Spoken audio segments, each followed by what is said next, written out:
एक आदमी ने केवल मेज पर लुढ़कती हुई बीन्स को देखा और तुरंत एक भयानक रहस्य का पता लगाया, क्योंकि इसका मतलब यह है कि जिस समुद्री चौकी पर वे तैनात हैं, वह अब लगातार तूफानों की मार से झुक गई है।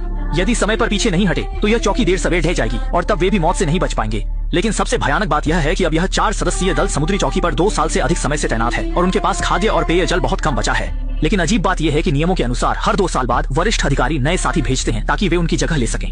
लेकिन अब तय समय बीत चुका है, फिर भी बदली करने वाले साथी अभी तक नहीं आए हैं। जब सभी लोग मायूसी में घिरे थे तो गश्त पर मौजूद श्याओ हाई ने डर के साथ देखा कि समुद्र में थोड़ी दूरी पर एक संदिग्ध जहाज धीरे धीरे पास आ रहा है। लेकिन अजीब बात यह है कि रडार ने उसे पहचान नहीं पाया।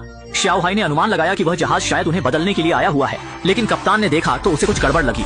चूंकि वे यह नहीं समझ पा रहे थे कि सामने वाला दुश्मन है या दोस्त, कप्तान ने अलार्म बजा दिया और तीनों को तुरंत लड़ाई की तैयारी करने और तोप को उस अज्ञात जहाज पर निशाना बनाने का आदेश दिया। जैसे जैसे वह जहाज और करीब आता गया, सभी लोग तुरंत घबरा गए। ऊपर संचार अधिकारी लिसा ने उस अज्ञात जहाज से संपर्क करने के लिए ब्रॉडकास्ट के माध्यम से कोशिश की, लेकिन घंटों तक पुकारने के बाद भी जहाज से कोई प्रतिक्रिया नहीं मिली। जब सभी कप्तान के तोप चलाने के आदेश का इंतजार कर रहे थे, तभी कप्तान ने अचानक अपना मन बदल लिया और तुरंत पिस्तौल निकालकर श्याओ हाई को दे दी और उसे नाव से जाकर स्थिति की जांच करने का आदेश दिया। ये स्थिति देखकर श्याओ हाई अनिच्छुक था, लेकिन एक अच्छे सैनिक के रूप में उच्च अधिकारियों के दिए गए अंतिम आदेश के सामने उसे बिना किसी शर्त के मानना पड़ा। जैसे जैसे वह जहाज के करीब पहुंचा, उसे और भी अजीब लगा। सुरक्षा के मद्देनजर उसने पहले शिष्टाचार दिखाने का फैसला किया, फिर कार्रवाई करने का। हेलो। लेकिन घंटों तक हेलो करने के बाद भी कोई प्रतिक्रिया नहीं मिली और पूरा जहाज जंग से ढका हुआ था, बिल्कुल एक भूतिया जहाज की तरह। इस रहस्य को समझने के लिए श्याओ हाई ने अपने डर को काबू में रखते हुए डेक पर चढ़ाई की और जहाज के अंदर की जांच करने का फैसला किया।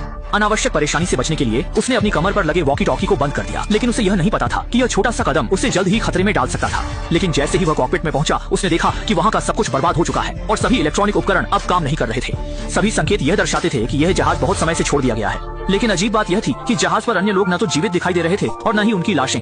जैसे जैसे श्याओ हाई जहाज के अंदर बढ़ता गया, उसे आश्चर्यजनक रूप से वहां 4 सेट सुरक्षा उपकरण मिले। यह देखकर श्याओ हाई तुरंत समझ गया कि यह जहाज उन्हीं की बदली के लिए आया हुआ है। लेकिन अजीब बात यह है कि वे 4 बदली वाले सदस्य आखिर गए कहां? अच्छी बात यह थी कि जहाज के सामान अभी भी वहां थे। भूख से बेहाल श्याओ हाई ने खाना उठाया और पेट भरना शुरू कर दिया, लेकिन उसे यह नहीं पता था कि दूसरी ओर कप्तान पहले से ही चिंतित था। श्याओ हाई से संपर्क न होने पर उसे लगा कि श्याओ हाई किसी मुसीबत में है और उसने बिना कुछ कहे तुरंत परमाणु हथियार चालू करने की योजना बनाई। वह अपनी गर्दन से चाबी निकालता है और लिसा से दूसरी चाबी मांगता है। दरअसल परमाणु हथियार को सक्रिय करने के लिए 2 चाबियों की जरूरत होती है और दोनों के पास एक एक चाबी होती है।